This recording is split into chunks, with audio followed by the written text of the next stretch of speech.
Hi, this is Mike from thesubstream.com, and this is the very special Wes Craven edition of the Very Important Dudes and Dudettes in Film History web series here on thesubstream.com, or on whatever website you happen to be watching this video on. And this, not this, but that is reason to celebrate. There is a reason to celebrate because tomorrow is October 8th. And it marks the release of My Soul to Take, which is the first film that was written and directed by Wes Craven in more than a decade. And this is a very good thing because there are few directors out there that have had such a profound and lasting effect on the art and history of the horror film as Wes Craven.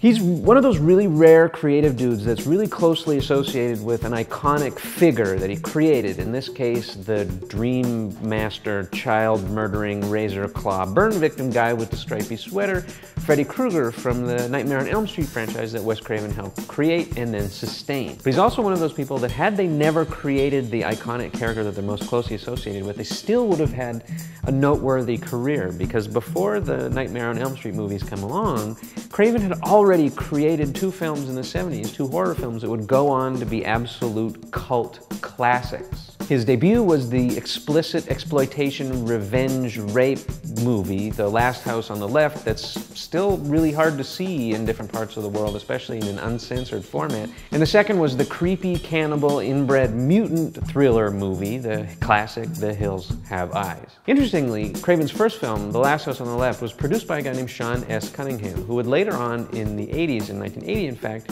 become famous as the creator himself of an iconic 80s horror figure, in this case Jason Voorhees, when Sean S. Cunningham produced and directed the first Friday the 13th movie. That franchise, along with Craven's Freddy Krueger films, would help shape and define what horror slasher movies were for more than a decade. And it helped solidify into a formula the group of disparate, different teenage personalities who are all kind of responsible except for the one nerdy girl, who are pursued relentlessly by an unstoppable, implacable, unknowable force from beyond the veils of reality thing that they did. It still gets hauled out and beaten around like a dead horse, even now. The crazy thing, though, about Craven as a director, writer, artist guy, the really crazy thing is that after he had, directed his first two films had gone on to become absolute cult horror classics, and then after that, having made himself into one of the most successful horror people of all time by inventing one of the most successful horror franchises of all time, by inventing one of the most successful horror characters of all time in Freddy Krueger, after that, when everybody got kind of tired of Freddy,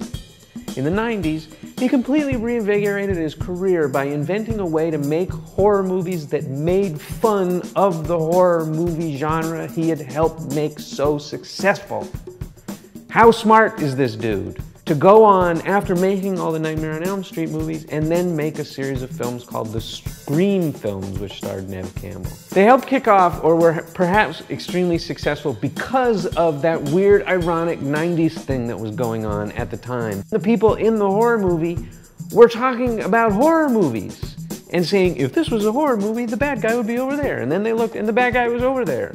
And we were like, oh my God, this is a revolutionary moment in horror movie cinema and cinema in general. And when I grow up, I'm gonna go to film school and become a director. That's all because of a guy like Wes Craven. So then after that, he makes the extremely underrated thriller Red-Eye, which is really good, and you should see it if you haven't. And then he makes My Soul to Take, which we hope will be good. And we hope that it can survive the fact that it's been converted in post into 3D, which is kind of turning into the literal kiss of V.I.D.A.D.I.F.H. But it could be good, it should be good. Craven's a really talented director who, aside from the movies in the 70s, aside from the Scream movies and the Nightmare on Elm Street movies, in between all of those directed a handful of really slick, really goofily charming, scary, underrated other movies. Movies like the Haitian zombie movie, The Serpent and the Rainbow. A movie like Shocker, which is really good. Or a movie that is probably the movie that I think I was telling you, Ryle, I've seen more than any other movie in history. One of my deepest, darkest, most secret guilty pleasures, because it's not that great of a movie, even though I've seen it 50 times and will watch it any given day. The really cool, The People Under the Stairs. So here's hoping that Craven, he hasn't written and directed in a long time, but Red-Eye was great. The guy can direct. He's a really talented, solid director who just makes good movies pretty consistently, even though he did make Vampire in Brooklyn. But it's hard to blame a guy for making a bad movie with Eddie Murphy in it in the 90s, in my opinion. So here's hoping that My Soul to Take is good. And if not, there's always Scream 4, which comes out next year.